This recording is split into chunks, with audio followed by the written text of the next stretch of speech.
Everyone, welcome to easy PG पढ़ाई platform. जैसे कि आज आपने थंबनेल पे देखा था कि आज हम हिस्ट्री ऑफ मेवाड़ शुरू करेंगे। बिल्कुल ऐसे कि आपको सब कुछ याद हो जाएगा, सब कुछ टिप्स पे होगा विद जैसे नो रट्टाफिकेशन, नो क्रैमिंग, नथिंग।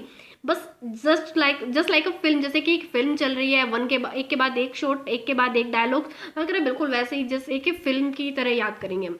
ठीक है, तो सबसे पहले मेवाड़ कहाँ था भाई? इसका नाम क्या नाम था? क्या मेवाड़ से ही इसका मतलब स्टार्टिंग से नाम इसका मेवाड़ ही दे दिया? ये कुछ टॉपिक समझा लेते हैं सबसे पहले। ठीक है, जैसे जैसे आगे बढ़ेंगे ना तो मेवाड़ की हिस्ट्री सच में बहुत इंटरेस्टिंग है, मिस्टीरियस है। तो सबसे पहले मेवाड़ है कहाँ? मेवाड़ साउथ राजस्थान में। ठीक है, किसी भी जैसे प्लेस की बात करते हैं तो सबसे पहले ये पता होना चाहिए वो है कहाँ? दक्षिण राजस्थान में। और हाँ, जो भी इंग्लिश मीडियम के स्टूडेंट्स हैं वो इंग्लिश मीडियम में जैसे हिस्ट्री वगैरह फाइंड करने की कोशिश करते हैं जब भी वो जीके वगैरह की प्रिपरेशन करते हैं, लेकिन एक बार हिस्ट्री को हिंदी में पढ़ के देखना, it will be very interesting. वैसे कि जो मैप पॉइंट्स हैं, मेन पॉइंट्स हैं, वो मैं आपको इंग्लिश में बता दूंगी। ठीक है, I am also English medium student and first चलो स्टार्ट करते हैं। एक बार पढ़ के देखना, हिंदी में इंटरेस्टिंग है बहुत ज़्यादा। तो साउथ राजस्थान में है। अब इसका नाम शिवी जनपद था, मेदपाट था पुराना नाम। ठीक है, मेवाड़ नहीं था, मेदपाट और शिवी जनपद था। अब इसका नाम मेदपाट क्यों पड़ा भाई? किसी भी नाम के पीछे कोई ना कोई तो कारण होता है। तो मेदपाट नाम इसलिए पड़ा क्योंकि जो साउथ राजस्थान का जो रीजन था, पहले मेवाड़ नहीं बोला जाता था, उस रीजन में एक जाति रहती थी। कौन सी जाति? मेर जाति। मेर जाति की वजह से उसका नाम पड़ा मेदपाट, सिंपल। दूसरा नाम था शिवी जनपद। अब सुनो, शिवी जनपद की कैपिटल थी मध्यमिका, राजधानी थी मध्यमिका, जो अब चित्तौड़गढ़ जिले में है। ठीक है, अब मध्यमिका को नगरी के नाम से जाना जाता है। इसको याद कैसे करोगे? शिवी यानी शिव जी। शिव जी कहाँ रहते हैं? सभी भगवान के सेंटर में, मध्य में। तो शिव जी की कैपिटल मध्यमिका। ठीक है, जिसे अब नगरी और चित्तौड़गढ़ में है वो। अब शिवी जनपद नाम क्यों पड़ा? अलेक्जेंडर की वजह से। अलेक्जेंडर की वजह से क्यों पड़ा? सुनो, पाकिस्तान जो अब कंट्री है, पहले इंडिया का ही पार्ट था, पाकिस्तान में एक पंजाब प्रांत में झंग जाति रहती थी, मतलब सॉरी, झंग जिले में शिवी जाति रहती हुई। ठीक है, पाकिस्तान के पंजाब के झंग जिले में। ठीक है, पाकिस्तान के पंजाब के झंग जिले में शिवी जाति रहती थी। अब पाकिस्तान की शिवी जाति, पाकिस्तान में रहती है शिवी जाति, साउथ राजस्थान में उनके नाम से क्यों पड़ा? अलेक्जेंडर का नाम सुना है, सिकंदर, मकदूनिया का जो था वो किंग। तो शिवी जनपद नाम अलेक्जेंडर की वजह से पड़ा क्योंकि शिवी जनपद पे जो झंग जिले में जो शिवी जाति रहती थी उन पर अलेक्जेंडर ने अटैक कर दिया, आक्रमण कर दिया। तो वहां से भागे भागे भागे साउथ राजस्थान आ गए और वहां पे आके बस गए। ठीक है, वहां पे रहने लगे। उन्हीं के कारण उनको क्या बोला जाने लगा? क्या बोला? शिवी जनपद। जैसे अब हमारे जैसे कॉलोनी वगैरह है, अगर कहीं पे ब्राह्मण ज़्यादा हो जाए तो ब्राह्मणों वाली कॉलोनी। ठीक है, और जाट वाली ज़्यादा हो जाए तो जाटों वाली कॉलोनी, जो भी जैसे राजपूत हो जाए तो राजपूतों की कॉलोनी। ठीक है, राजपूतों की गली वैसे बोल रहे थे, तो शिवी ज़्यादा आ गए तो शिवी जनपद नाम पड़ गया। अब मेवाड़, यहाँ से शुरू होता है मेवाड़। तो मेवाड़ है, उसको जो हम दो टाइप्स में पढ़ेंगे, एक तो गुहिल वंश और एक सिसोदिया वंश। जो गुहिल वंश है, सबसे पहले इंग्लिश मीडियम वालों के लिए वंश को क्या बोलते हैं? डायनेस्टी। तो गुहिल जो डायनेस्टी है उसके बारे में पढ़ेंगे, और दो पार्ट्स थे इसके। सबसे पहले हम गुहिल डायनेस्टी को ही कवर करेंगे। अब किसी भी डायनेस्टी, किसी भी वंश को पढ़ने से पहले नाम, मतलब किसका नाम, जिसने उसको एस्टैब्लिश किया, उसके संस्थापक का नाम याद करना बहुत ज़रूरी है। और मतलब हम भी क्यूरियस होते जाने के लिए कि इसका संस्थापक कौन था। तो गुहिल वंश के संस्थापक थे, बिल्कुल नाम से सिमिलर है, कुछ अलग नहीं है, गुहिल या गुहादित्य। ठीक है, कब इस्टेब्लिश की इन्होंने? 566 ईस्वी में। ठीक है, गुहिल वंश की स्थापना गुहादित्य या गुहिल ने की थी 566 ईस्वी में। अब बात सुनो कि गुहिलों को कुछ मानते हैं कि ये सूर्य के वंशज है, मतलब सूर्य से उत्पन्न हुए। कुछ मानते हैं, जैसे अबुल फजल मानते हैं ये मुस्लिम है। अब उनके तर्क भी सुन लेते हैं।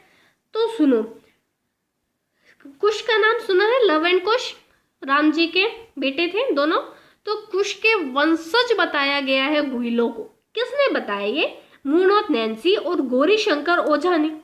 अब कंफ्यूज हो जाओगे, मतलब अभी तो याद हो गया ये, लेकिन बाद में मतलब लॉन्ग टर्म मेमोरी के लिए कैसे याद करोगे? मूनोत नैन्सी और गौरीशंकर ओझा और गुहिल, ये 3 चीजें याद करनी है।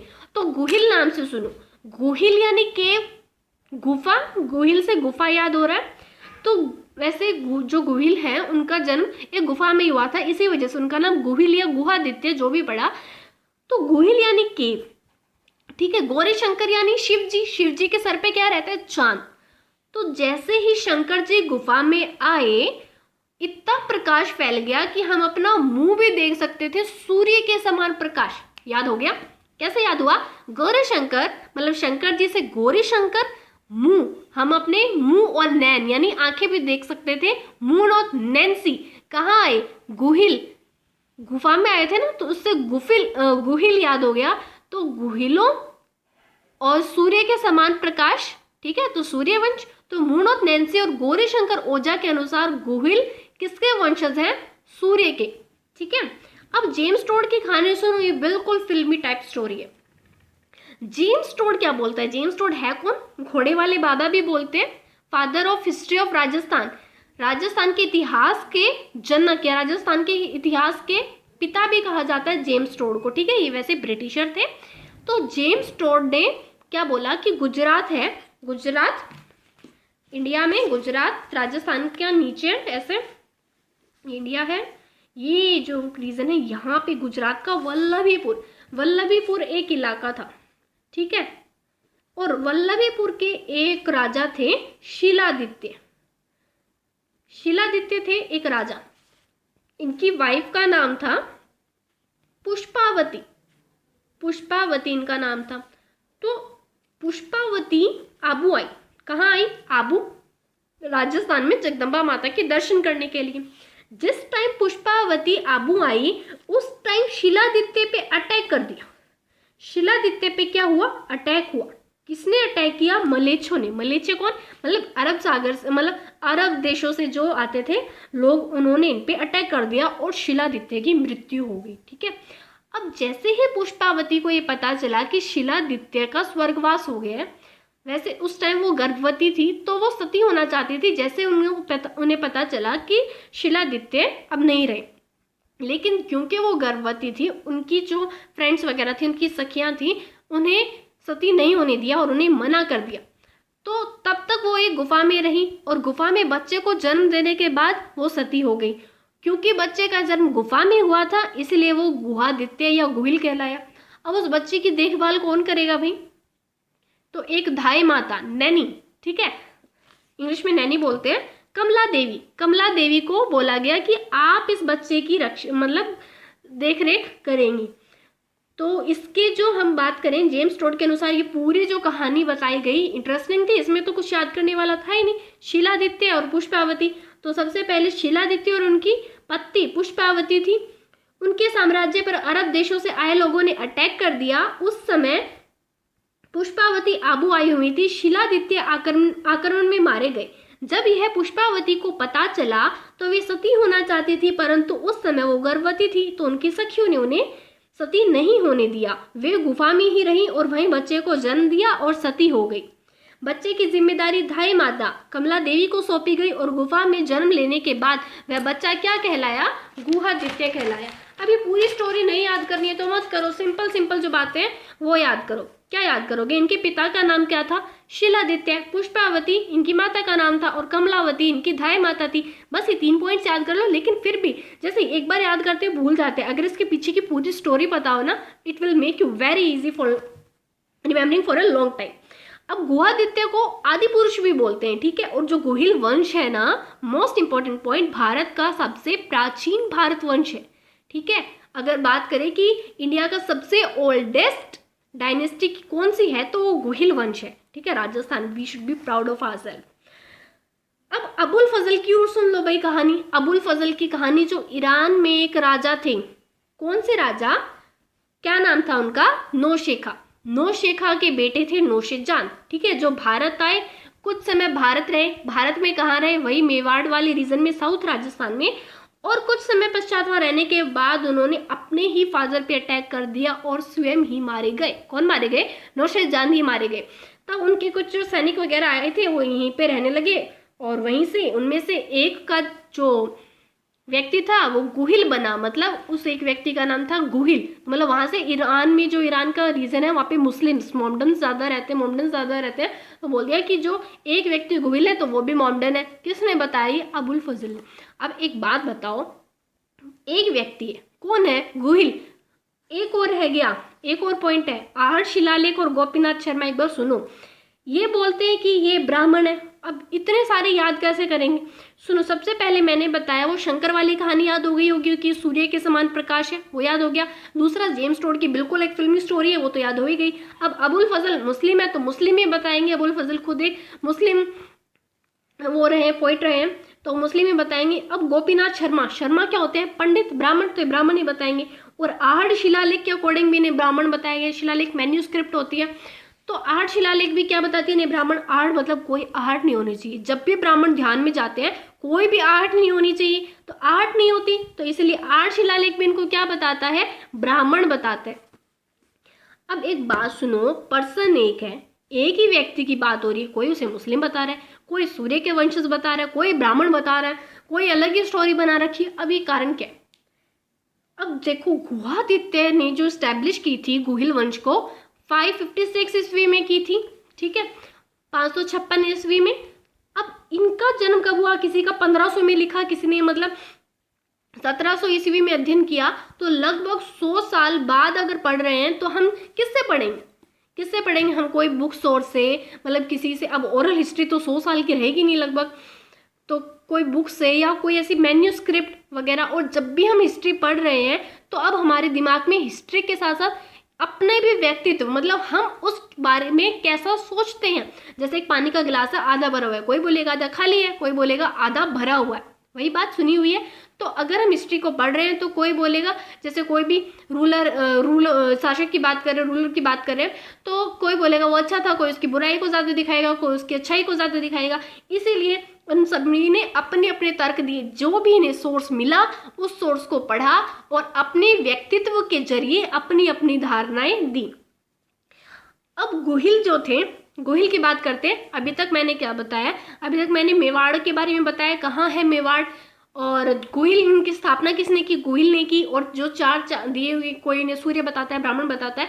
और सबसे पहले अगर क्वेश्चन जनरली पूछा जाए तो हम जेम्स टोड को मानते हैं। जेम्स टोड के अनुसार इनके पिता का नाम शिलादित्य, माता थी इनकी पुष्पा देवी और दाई माता थी कमलावती, ठीक है, इन्हीं को याद रखना है, ये फेमस है। और वैसे अगर बहुत ज़्यादा डीप में क्वेश्चन पूछा जाए, क्योंकि जो हमारे जैसे पीटीटी वगैरह होते हैं उनमें इतना डीप नहीं पूछा जाता, लेकिन फिर भी आरपीएससी वगैरह के क्वेश्चन होते हैं उनमें डीप जाके पूछा जाता है। अबुल फजल के अकॉर्डिंग क्या था, तो वो भी मैं बता रही हूँ।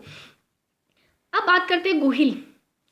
गुहिल की, गुहिल भीलों के बीच बहुत प्रसिद्ध थे, मतलब जो मेवाड़ रीजन में रहते थे, भीलवाड़ा के आसपास, भीलवाड़ा, तो इनके पीछे बहुत फेमस थे। और भील उनको अपना राजा मानते थे। जैसे होता है कि एक जो छोटे बच्चों की गैंग होती है, उनमें एक जो होता है वो ज़्यादा ही चढ़ा हुआ होता है, हाँ बस उसी की मानते हैं, हाँ इसने कहा है ना बस वैसे ही होगा, बिल्कुल वैसे ही गुहिल थे। गुहिल ये मानते थे, गुहिल को अपना राजा मानते थे, अपना नेता मानते थे। कौन? गुहिल के जो बच्चे थे या गुहिल लोग थे, ठीक है। तो गुहिल वंश की, मतलब हम कह सकते हैं कि जो गुहिल थे उनकी भीलों के साथ अच्छी बनती थी, ठीक है। गुहिल वंश की 8वीं पीढ़ी के एक राजा थे नागादित्य, ठीक है, जिनका भीलों के साथ इतना अच्छा संबंध नहीं था कि नहीं इसकी अच्छी नहीं बन रही, ये लड़ाई वाला सा है बच्चा, हम नहीं रखते इसको, अपनी टीम में नहीं रखते। वैसे ही नागादित्य की भीलों के साथ कुछ अच्छी जमी नहीं, तो वो जब एक दिन शिकार पे निकले तो भीलों ने उन्हें मार दिया, नागादित्य को मार दिया। अब उनके एक 3 वर्ष के बालक थे, ठीक है। अब नागादित्य तो मारे गए। अब 3 वर्ष के बालक के साथ क्या हुआ? कुछ व्यक्तियों ने हरित ऋषि के पास उसको छोड़ दिया, ठीक है। हरित ऋषि के आशीर्वाद से उन्होंने किसने? उस 3 वर्ष के जो बच्चा था ना, उस बच्चे ने मौर्य राजा मान, ठीक है, मौर्यों के एक राजा थे मान, उनको पराजित किया, उनको डिफीट किया। और 734 ईस्वी में गुहिल साम्राज्य की स्थापना की, ठीक है, गुहिल राज्य की स्थापना की। किसने की? उस बालक ने। अब उस बालक का नाम क्या था भाई? कुछ बताते हैं काल भोज नाम था, कुछ बताते हैं बप्पा रावल नाम था। तो हरित ऋषि ने, जैसा बताया गया है, हरित ऋषि ने इनको उपाधि क्या थी दी थी? बप्पा रावल। कुछ तथ्यों के अनुसार मून ऑफ नैन्सी और जेम्स टोड इनका नाम क्या बताते हैं? कालभोज इनका नाम बताते हैं, कालभोज, और इनकी उपाधि बताते हैं क्या? इनकी उपाधि है बप्पा रावल, मतलब अलग अलग बताते हैं। मून ऑफ नैन्सी और जेम्स टोड के अनुसार इनका नाम था कालभोज और उपाधि थी बप्पा रावल। और जो वीर विनोद एक क्या बुक है, उसके कौन है राइटर, कौन है? श्यामल दास। श्यामल दास बोलते हैं इनका नाम है बप्पा रावल और उपाधि है कालभोज। अब ये कैसे याद करें, कंफ्यूज हो गए ना। सुनो, श्यामल दास, वीर विनोद लिखी है श्यामल दास ने, ये तो याद रहेगी, ये बुक का क्वेश्चन आ सकता है। श्यामल दास यानी श्याम, काला। अब कोई काला है वो अपने आप को कहेगा मैं काला हूं? नहीं कहेगा ना। तो उसने कहा मेरा नाम है बप्पा रावल, ठीक है, नाम क्या है? बप्पा रावल और उपाधि है कालभोज। मतलब एक बप्पा रावल याद हो गया ना, तो उसकी उपाधि क्या है? कालभोज, ठीक है। अब इसी का उल्टा कर दो मून ऑफ नैन्सी और जेम्स टोड के लिए। जेम्स टोड और मून ऑफ नैन्सी ने इसका उल्टा कहा। किसका उल्टा कहा? श्यामल दास। श्यामल दास अपना नाम काला नहीं बताता। मून ऑफ नैन्सी और जेम्स टोड उसको चिढ़ाते हैं कि तेरा नाम काला है, तेरा नाम कालभोज है और तुझे उपाधि है बप्पा रावल की, ठीक है। तो श्यामल दास ने सब कुछ हमें याद करा दिया विद इजी पीजी ट्रिक्स। अब एक और आ गई कुंभलगढ़ प्रशस्ति और रणकपुर प्रशस्ति और आबू लेख के अनुसार बप्पा रावल और कालभोज दो अलग अलग व्यक्ति है। इसने बिल्कुल ही अलग बात कह दी कि ये दोनों क्या है? अलग अलग हैं। अब प्रशस्ति क्या होती है इंग्लिश मीडियम वालों के लिए? इंस्क्रिप्शन, इंस्क्रिप्शन होते हैं। अब एक मैन्यूस्क्रिप्ट होता है और एक इंस्क्रिप्शन होते हैं। क्या डिफरेंस होता है दोनों में? जो इंस्क्रिप्शन होते हैं वो लिखे हुए होते हैं, मतलब बोलूँ तो खुदे हुए होते हैं कोई भी हार्ड सरफेस पे, जैसे वॉल है, स्टोन है, मेटल है। और मैन्यूस्क्रिप्ट की बात करूँ, मैन्यूस्क्रिप्ट पेपर पे या किसी भी पत्ते पे लिखी जाती थी, ठीक है।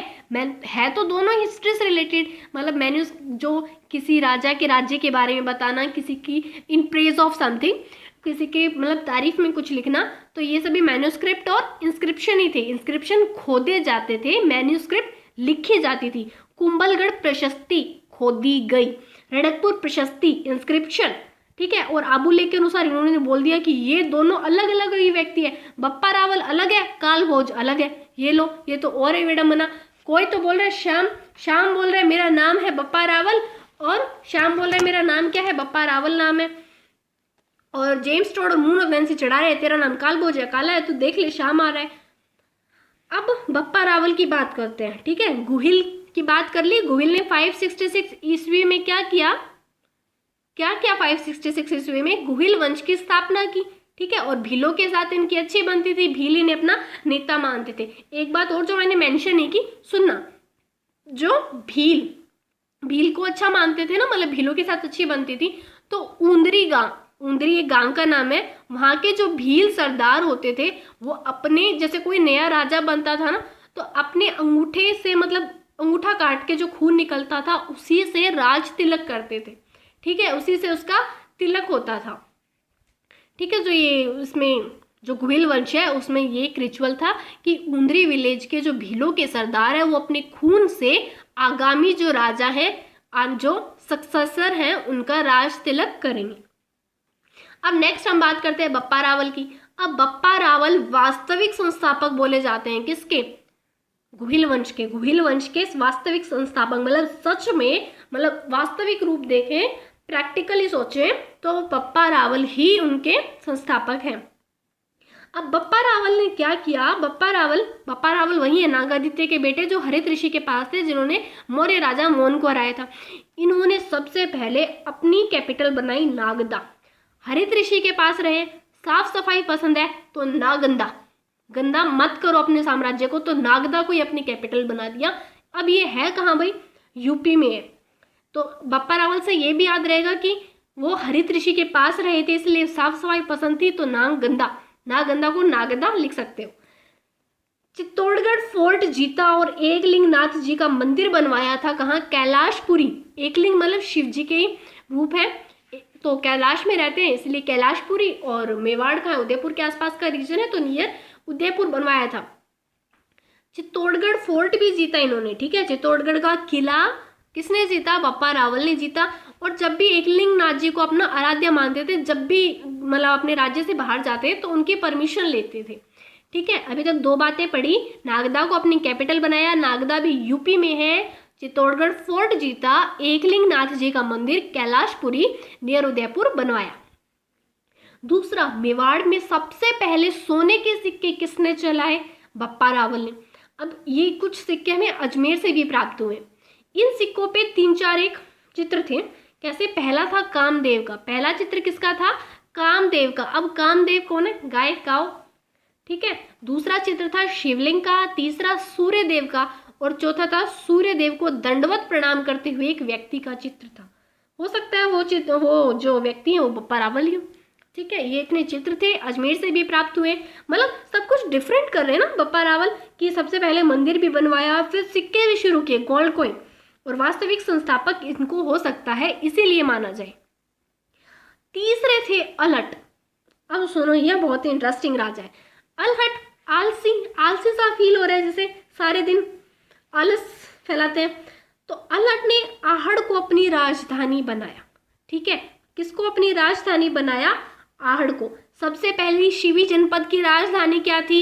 मध्यमिका, जिसका अब नाम नगरी है और चित्तौड़गढ़ में। दूसरा, बप्पा रावल आए। बप्पा रावल ने अपनी कैपिटल किसको बनाया? नागदा, नागदा, ठीक है, याद करवा रही हूँ, नागदा। तीसरा था अलहट। अलहट राजा थे, उन्होंने, अब सुनो, अलहट यानी आलसी। आलसी मतलब कोई भी आहट ना हो, ऐसा शांत रूम चाहिए जहाँ पे जाके ये आराम से सो सके। तो आहड़ को अपनी कैपिटल बनाया जहाँ कोई भी आहट नहीं थी। एक आहड़ से मैंने और याद करवाया था आपको, ब्राह्मण वाला, ठीक है।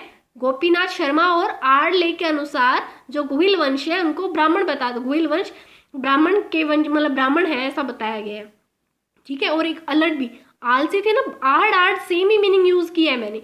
आड़ यानी कोई भी आहट ना हो। ब्राह्मण चाहते हैं हम ध्यान में जा रहे हैं, कोई आहट ना हो, और आलसी लोग भी चाहते हैं कि हम नींद में जा रहे हैं, कोई आहट ना हो, ठीक है। तो आहड़ को अपनी कैपिटल बनाया, और इनको आलू रावल की उपाधि प्राप्त थी, ठीक है। सोते रहते तो आलू जैसे तो होंगे। नौकरशाही क्या होती है? नौकरशाही इंग्लिश मीडियम वालों के लिए ब्यूरोक्रेसी। ब्यूरोक्रेसी भी इन्होंने शुरू की। अब एक बात बताओ, आलसी हैं तो इनका काम भी तो कोई ना कोई करेगा। तो अब घर वाले तो करते करते बस हमसे नहीं होगा, ठीक है, हाथ जोड़ लिए। इन्होंने, राजा थे भाई, नौकर रख लिए, क्या उनके लिए बड़ी बात थोड़ी ना थी। फिर उन्होंने सोचा हाँ इंडिया में इतनी मतलब फैसिलिटीज का, फॉरेन में बहुत ज़्यादा फैसिलिटीज़ है। तो राजस्थान की सबसे पहली इंटरनेशनल मैरिज किसकी हुई? अलहट की हुई, ठीक है। इन्होंने फर्स्ट इंटरनेशनल मैरिज की थी राजस्थान में। चंद्रगुप्त मौर्य ने भी की थी इंडिया में। राजस्थान में किसने की? अलहट ने की। किसके साथ की? हरिया देवी, ठीक है, हुण वंश की हरिया देवी थी, हुण वंश की राजकुमार, ठीक है। तो आलसी से सब कुछ क्लियर हो गया ना। आलसी थे तो नौकरशाही, ब्यूरोक्रेसी शुरू की, आहड़ को अपनी कैपिटल बनाया, ताकि क्या हो, कोई आवाज ना हो, there should be no sound so that he can go for a sound sleep. तीसरा था आलू रावल। आलू रावल मतलब पड़े रहते सारे दिन, सोते रहते तो आलू जैसा हो गया, तो आलू रावल। और अदरवाइज मत लेना, सिर्फ याद करवा रही हूँ।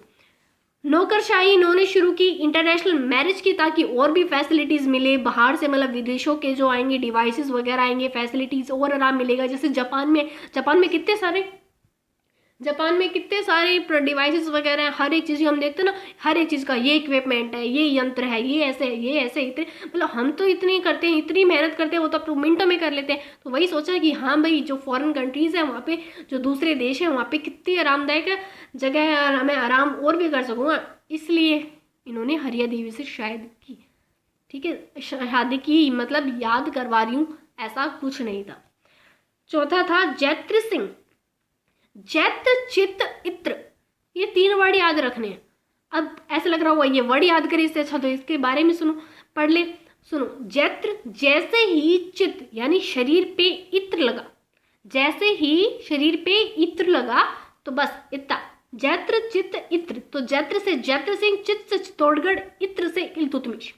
ये 3 ही है जैत्र सिंह के लिए इंपॉर्टेंट। तो जैत्र सिंह, इल्तुतमिश ने नागदा पर अटैक किया। नागदा को अपनी कैपिटल किसने बनाया था? बप्पा रावल ने। नागदा पर अटैक किया इल्तुतमिश ने। इल्तुतमिश था कौन? किंग ऑफ दिल्ली, दिल्ली का सुल्तान था इल्तुतमिश। नागदा पर अटैक किया, तो अटैक करेगा एक राज्य, मतलब एक कोई, जैसे आपके घर पे कोई अटैक करे तो आप उसके खिलाफ लड़ोगे तो सही। तो जैत्र सिंह भी खड़ा हुआ और लड़ा, उनके बीच में हुआ भूताला का युद्ध। कब हुआ? 1227 ईस्वी में। कब हुआ? 1227 ईस्वी में। अब सीधा डायरेक्ट क्वेश्चन भी पूछ सकता है कि भूताला का युद्ध कब हुआ, सन पूछ सकता है, ईयर पूछ सकता है, 1227। कैसे याद करोगे? अब एक बात बताओ, भूतों का टाइम क्या होता है?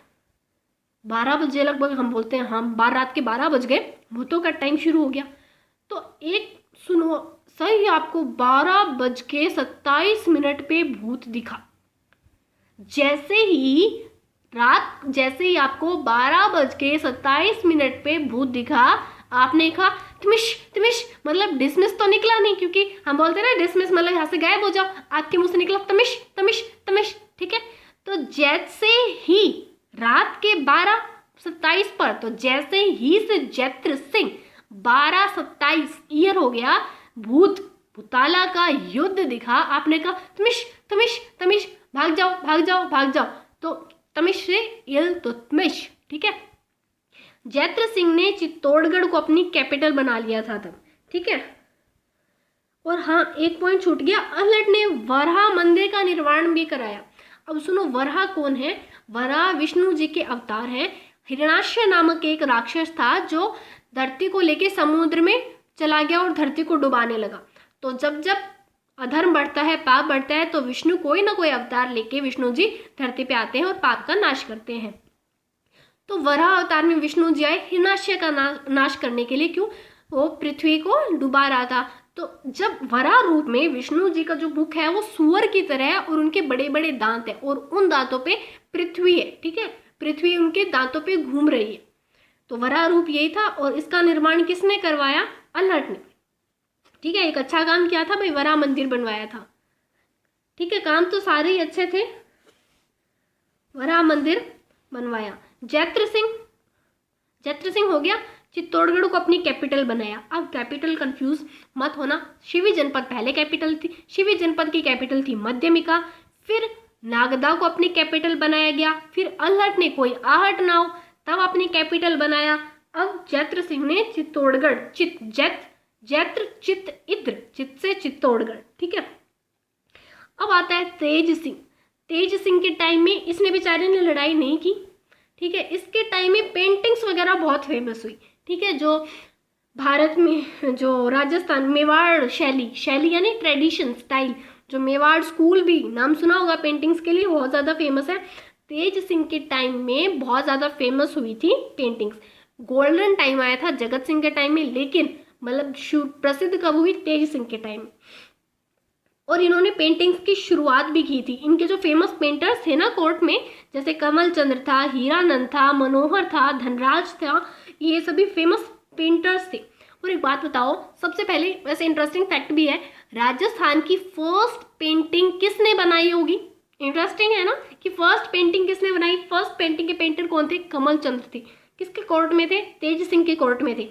अब उस पेंटिंग का नाम भी रखा, हाँ, पेंटिंग का नाम था श्रावक प्रतिक्रमण चूर्णी।